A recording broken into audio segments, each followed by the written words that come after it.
agar ada kreativitas, agar kita melakukan olahraga dengan bahagia. Itu penting. Karena dengan bahagia maka mengurangi stres kita yang kita memang dilarang, tidak dianjurkan sering-sering keluar rumah.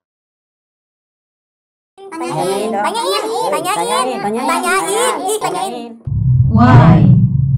Mengenai bahagia nih Pak. Jadi salah satu kunci ya Pak ya untuk menjaga imun, untuk melawan pandemi hari ini dan juga perlu ada kerjasamanya. Nah mengenai olahraga yang tadi juga saya menyinggung lagi Pak mengenai olahraga. Ketika saya olahraga nih Pak, dalam pengalaman saya ketika saya olahraga main tenis, terkadang saya kalau main tenis itu kalau saya kalah pasti saya kesel. Jadi bahagianya tuh hilang Pak. Jadi saya tidak menemukan kebahagiaan nih. Yang sudah Bapak jelaskan itu sangat bermanfaat dan juga memberi edukasi bagi teman-teman juga. Jadi luar biasa sih. Saya sangat terbantu bahwa kebahagiaan itu juga perlu dari pikiran. Benar. Tadi juga dibilang bahwa pikiran ini perlu dijaga. Pikiran ini perlu memikirkan hal-hal yang positif. Nah, apalagi di saat-saat seperti ini kita harus tidak boleh saling menjauh, harus saling merangkul. Benar. Tapi tetap harus berpedoman pada protokol kesehatan, kebijakan dari pemerintah. Jadi kita harus tetap menjaga itu. Ada yang penting lagi Mas. Ada yang penting lagi. Oh iya. Jadi 5M dan MIO-nya itu tetap harus dipatuhi. Kata patuh ini penting. Kadang-kadang teman-teman masih ada yang bandel, meremehkan. Benar, Pak. Ingat, ini virus ini sangat bahaya. Vaksinnya belum ditemukan. Mudah-mudahan kita berdoa semuanya vaksin segera ditemukan dan ini nampaknya sudah uji coba klinik yang ketiga pada orang yang banyak. Mudah-mudahan cepat bisa diproduk kurang lebih 3-6 bulan ke depan. Artinya apa? Ketika 3-6 bulan ke depan, berarti kita semua, Mas Martinus dan Mas Abner itu harus selalu mengedukasi teman-teman. Jangan ketika jalan misalnya terpaksa mau ke Indomaret karena ada keperluan, maskernya dilepas. Itu tidak boleh. Karena ketika masker dilepas, salah nyentuh saja, kan di depan ini, virusnya itu di depan masker. Tangannya lupa menyentuh, kan diturunkan. Akhirnya pada suatu saat memegang mata atau hidung dan sebagainya. Ini jadi masalah. Kadang-kadang tidak disadari itu. Pakai masker selalu. Memang sementara gerah dan sebagainya. Tapi dicoba pelan-pelan. Ini perlu edukasi untuk semua teman-teman. Terutama sementara ini jaga jarak, berkerumun dihindari dulu. Beritahu aja teman-teman, edukasinya gini. Kita UTG. Saudara UTG. Supaya apa? Kita bisa jaga jarak. Kalau kita tidak merasa OTG, itu kita berangkulan dan sebagainya. Benar. Kecuali dengan pacarnya. Sekarang harus LDR dulu. Oh iya, jaga jarak dulu, jaga jarak. Mbak, Mas, jaga jarak ya. Kita pacaran jarak jauh, pacaran online. Wah, ini memang benar-benar. Jadi buat teman-teman tanyain, yang mungkin menonton program tanyain, ini adalah hal yang sangat serius. Benar. Jadi mungkin awalnya sekarang, kalau dulu awal-awal itu saya pengalaman, itu kalau pakai masker itu tidak nyaman.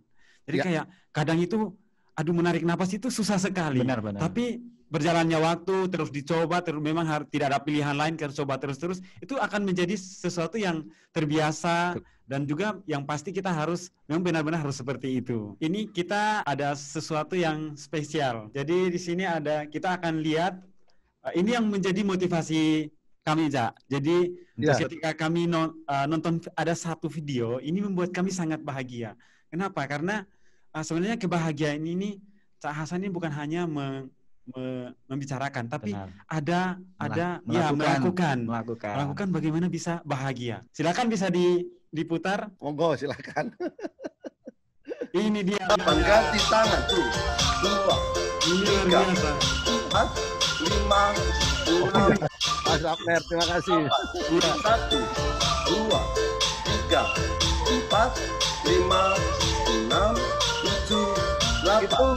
Itu padahal saya lakukan ketika nanda tangani ijazah itu. Iya, spontanitas. Nggak ada skenario, nggak ada apa, kita bisa lakukan satu. Ya, cukup. 3.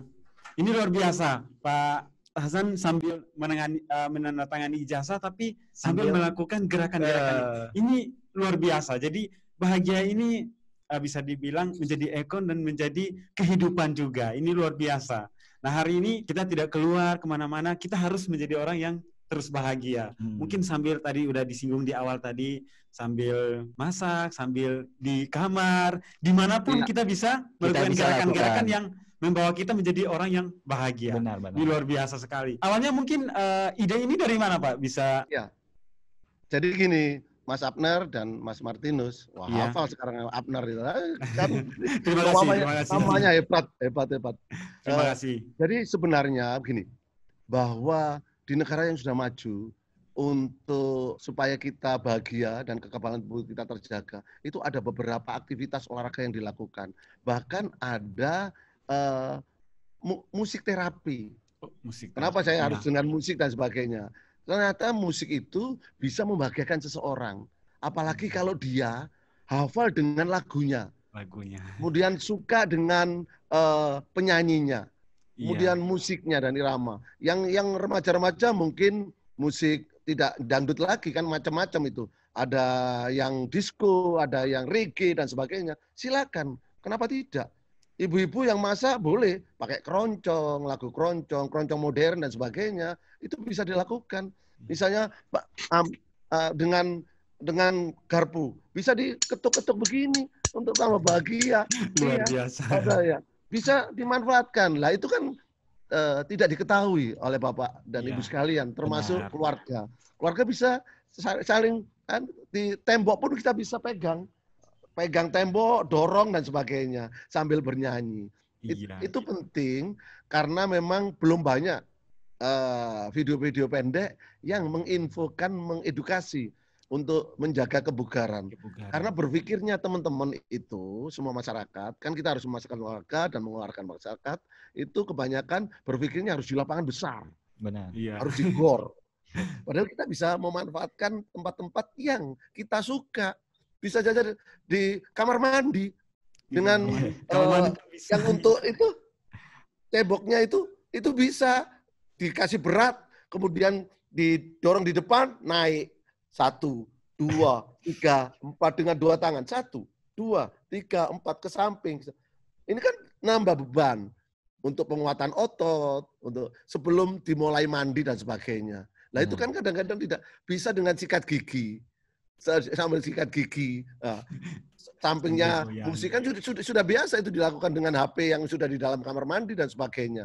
Tapi seringkali itu belum diketahui oleh kita. Itu kan bisa dilakukan waktu mandi kan kurang lebih 1-2 menit.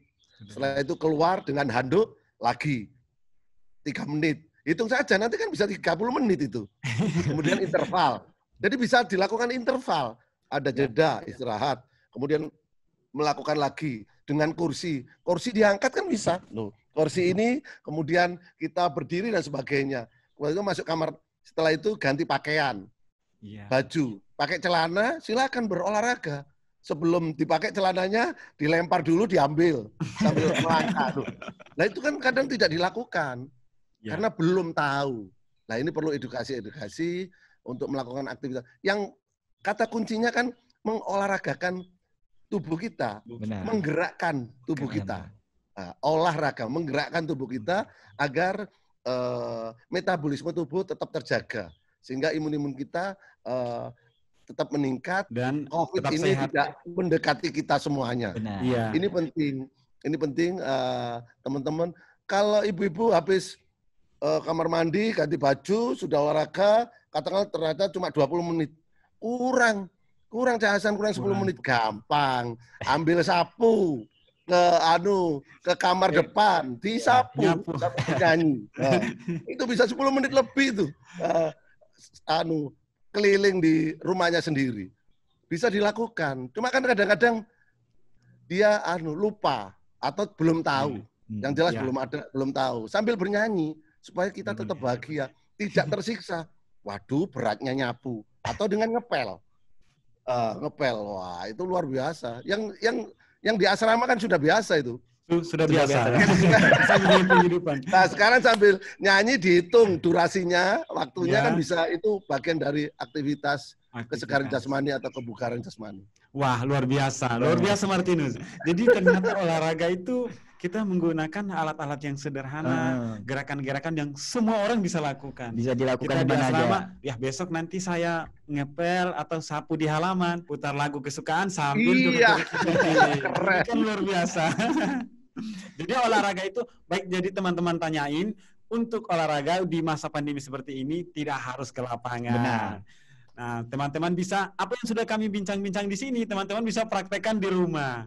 Jadi pas mandi, pas lagi nyapu, pas lagi masak, semuanya bisa menjadi olahraga. Biar kita bisa tetap bugar, tetap sehat, dan bahagia. Jangan lupa Kapner nih. Jangan lupa bahagia. Iya, jangan lupa bahagianya, itu penting. Selalu bahagia. Iya, Kapner. Ya, tidak terasa kita sudah bincang-bincang panjang sekali sama Cah Hasan. Terima kasih untuk waktunya, terima kasih untuk edukasinya. Benar. Semoga bincang-bincang ini bisa bermanfaat dan bisa membawa teman-teman yang nonton bisa mempraktikkan di rumah, dan juga yang pastinya harus tetap stay at home. Nah, mungkin ada pesan kepada teman-teman semua selama pandemi ini, bagaimana menjaga kesehatan dan selalu bahagia. Iya, teman-teman, sahabat dan milenial, sahabat semuanya, Bapak Ibu, adik-adik yang saya hormati, yang saya banggakan, saya berharap harus patuh pada